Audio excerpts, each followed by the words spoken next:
Hello everybody, AVT here, and I am back with another video for Star Wars Galaxies Legends.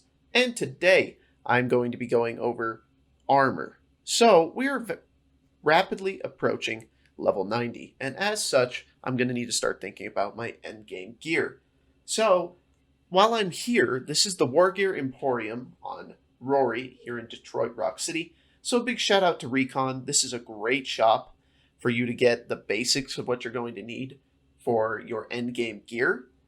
But let's go ahead and walk inside and I will talk you through armor. So, on a side note, really quickly, before we get too far into it, look how cool this shop looks. This guy has done an excellent job with the interior of the shop. Looks absolutely amazing. I love that it's incredibly easy to find the vendors. Well done. Anyways, so what we've got is there are three types of armor. There is assault armor, battle armor, and recon armor. And there's three primary differences. So for battle armor, if you take a look, let's look at the bicep. Its kinetic and energy are going to be even. And if you go here to assault, stick out the pants, I guess. Come on. If you look here, the kinetic is higher than the energy. And if you look here at recon, it's going to be the reverse of that. It's going to be the energy that's higher than the kinetic. So you're going to have to make the choice as to which one you want, and it's very important that you make an informed decision. So basically, what we're going to be looking at here is the assault armor is going to be much better against kinetic damage, as we talked about just a second ago, which is typically melee damage. The battle armor is going to be equally good against both, and then the recon armor is going to be primarily good against energy, which is going to be ranged attacks and lightsabers.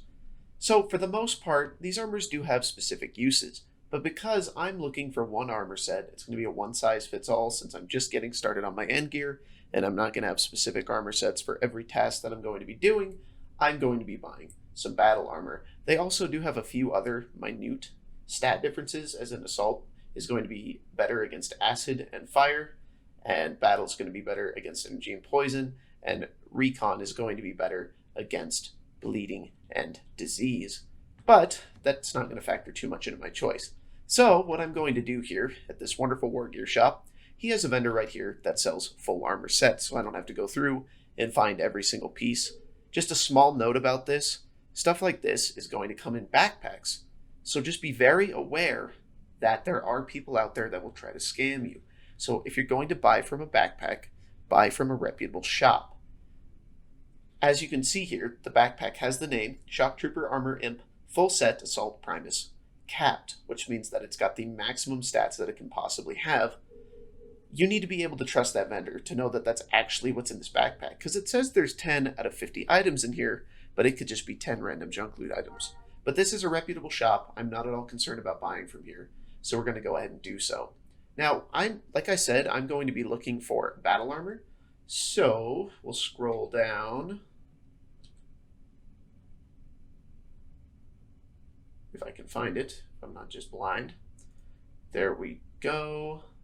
And we're going to want, this is very important here. So, Marauder Battle Armor Full Set Battle Primus Capped. So this is a capped armor set, and it also has here block chance. So what's important here is that when a chess piece is built, it can have a unique stat built into it.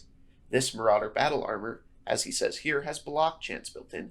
As a commando, two of your primary stats are either going to be healing potency or block chance. It doesn't really matter which one you want to choose. They're both going to be really, really good. I personally prefer the block chance. So I'm going to go ahead. I have enough credits. We've gotten them from leveling up. It is going to take the majority of our credits, but this is a very important purchase. So we're going to go ahead and we're going to buy this armor set. Yes, it gives you a little warning, like I talked about, asking if you're sure you trust them and you want to buy this container. I'm going to say yes. Go ahead and buy the armor. So let's open it up. And there we go. There are your 9 armored pieces inside. And as you can see, they all have the capped stats. And then this is also very important here. They have a socket available. Now what that's going to do, and the first time I played this game, granted I was rather young, but for a while I didn't understand that there's sockets on armor. And what they're used for is something that the Galaxies community calls 35s. It's a kit to where you can have 3 additional stats added to each piece of your armor, and each one can have plus 35 to that stat. And we'll talk more about that a little later because it's not something that we're going to be able to afford to put into our armor right now. But that's just something to be aware of when you're buying this capped armor, is you really want to make sure it's got the sockets. And as I talked about, if you look here on the chest piece, it has block chance 3 built in. So I'm going to go ahead and equip this new armor. It's going to look very, very goofy. I'm not at all concerned about appearance. He also gives a color kit, which is very nice of him. I'm not going to use it. I'm just going to go ahead and right-click on my Katarn armor and re-equip it as appearance so I don't look so odd. Never been much of a Marauder armor fan. And we also, something to keep in mind, we are still missing the belt. Now do not go and buy a belt. What you want is you want one of these personal shield generators. Now I haven't looked at the price of these yet. Yeah, I'm not really going to be able to afford a personal shield generator right now, so it's not the end of the world. We'll get one later. But while I'm here, even though I'm not level 90, since I am playing a commando, I am going to be specializing in heavy weapons. I haven't made the conversion yet because most heavy weapons are level 90. But since I'm already here at the Wargear shop and they're not that expensive, these aren't necessarily quote-unquote capped weapons. They're very good weapons. They're not at all bad by any means, but they're going to be more than good enough to get us going on our journey towards getting our complete endgame gear. This is just going to get us started so we can start doing some of the endgame content to get everything that we are going to need to be completely considered endgame. So as you see here, 1345 DPS on this acid launcher. It's a special heavy weapon, which is the type of weapon you're going to be looking for as a commando, and it does require level 90. So I'm not going to take too much time talking about weapons right now. I just wanted to go ahead and let you guys know that I'm going to be buying that while I'm here. And as you can see, we still have 430,000 credits left over, which, not bad at all. But we will talk more about turning your armor into a complete 35 set a little later. But that's going to be it for this basic coverage of what armor you're going to be looking for when you reach endgame and why you're going to be looking for it. So I hope this was helpful. Please, by all means, if you're looking to buy armor, if you're looking to buy a starter endgame weapon, come down here to the Wargear Emporium on Rori. I'll have the waypoint below. Absolutely wonderful shop where everything's very reasonable and you can get the items that you need all in one place, which is great. So that's going to do it for this video. As always, I hope you guys have enjoyed. Feel free to hit like and subscribe down below, and I will see you next time.